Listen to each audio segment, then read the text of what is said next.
నేను ఇంకోటి ఆయన జగన్మోహన్ రెడ్డి గారితో నేను మాట్లాడినప్పుడు నేను చాలా స్పష్టంగా చెప్పా, సార్ మీ మనసులో నాకు స్థానం లేదు, నా మనసు విరిగిపోయింది, మీ మనసులో స్థానం లేనప్పుడు ఈ పార్టీలో కొనసాగాల్సినటువంటి అవసరం నాకు లేదు, కాబట్టే నేను ఈ పార్టీ వదిలి వెళ్ళిపోతున్నాను.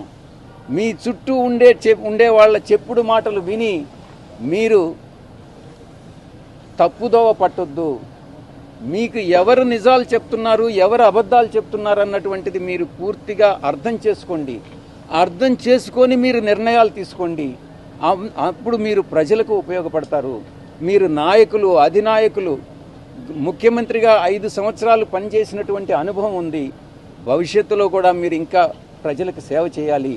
కాబట్టి ఈ చుట్టూ ఉండేటటువంటి వాళ్ళ మాటలు వినవద్దు అని నేను ఫోన్లో మాట్లాడినప్పుడు లండన్కి నేను చాలా స్పష్టంగా చెప్పాను. నా మనసు విరిగిపోయింది కాబట్టే నేను పార్టీ నుంచి బయట వచ్చాను. రాజకీయాలను